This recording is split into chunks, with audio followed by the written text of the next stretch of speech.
De retour sur notre plateau vidéo ici au village des recruteurs de Dijon, c'est la 5e édition, plus de 2500 offres d'emploi à pourvoir immédiatement pour la plupart. Et évidemment, on a parlé du bâtiment, on a parlé des métiers qui recrutent et il y a évidemment les métiers du numérique qui sont présents. Bonjour Jérôme Richard, bonjour. Vous êtes délégué régional chez Numéum. Les métiers du numérique, j'allais dire, recrutent encore, toujours et plus que jamais, quoi. Absolument, de plus en plus.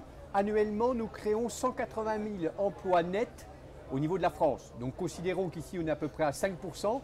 Donc autant vous dire que nous avons à peu près un peu plus de 6 000 emplois nets à créer chaque année en Bourgogne-Franche-Comté. Alors c'est vrai que vu de l'extérieur, quand on dit les métiers du numérique, c'est assez nébuleux.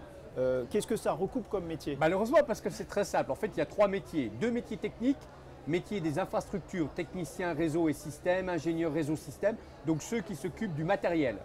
Deuxième métier technique, c'est ceux qui font du développement, donc ce qu'on appelle du code ou du développement informatique, donc analyste programmeur. C'est les 2 métiers techniques sur lesquels nous recrutons.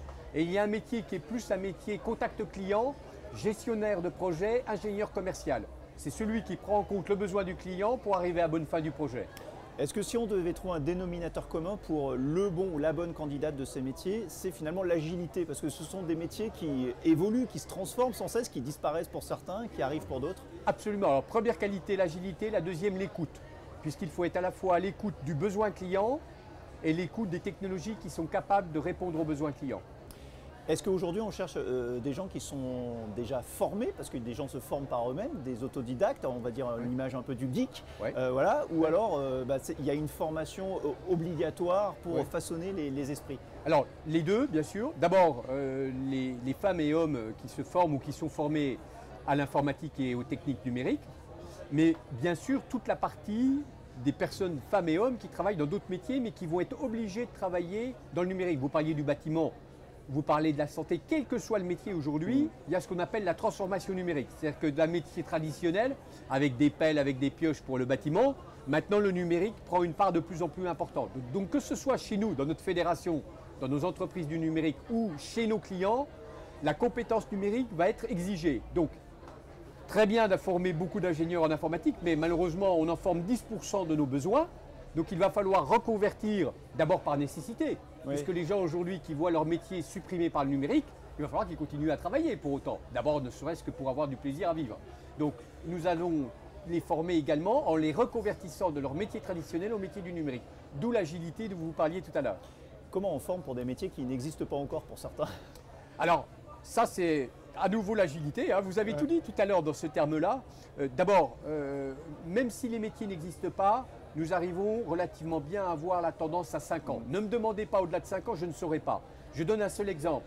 Lorsque Elon Musk a créé Tesla, tout le monde disait c'est de la folie. Alors sachant que ce n'est pas un constructeur automobile, c'est d'abord une entreprise de numérique, hein. Une voiture Tesla, c'est 90% de logiciel et 10% de batterie et de roues et un volant. Donc lui, il a créé des métiers qui n'existaient pas. Par exemple, la programmation de l'alimentation des roues.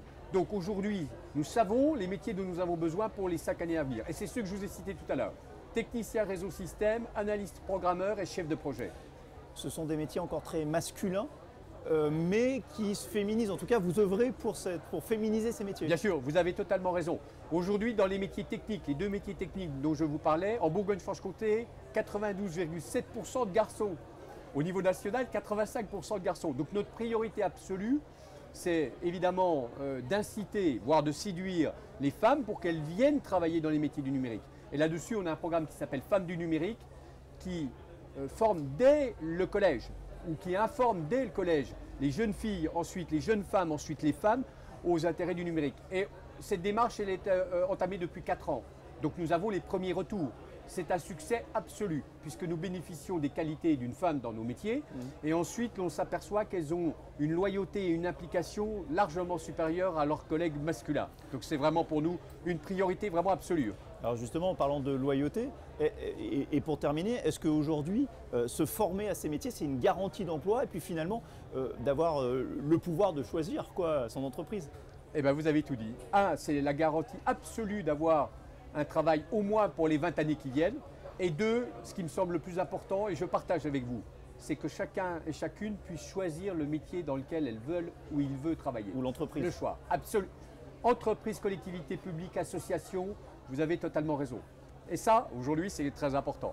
Bah voilà, si vous voulez choisir votre métier, prendre le pouvoir finalement sur les employeurs et les recruteurs, bah choisissez la voie du numérique et ces fameux des métiers du numérique qui sont une garantie d'emploi. Merci beaucoup Jérôme Richard et bonne journée au village des recruteurs de Dijon. Excellent salon.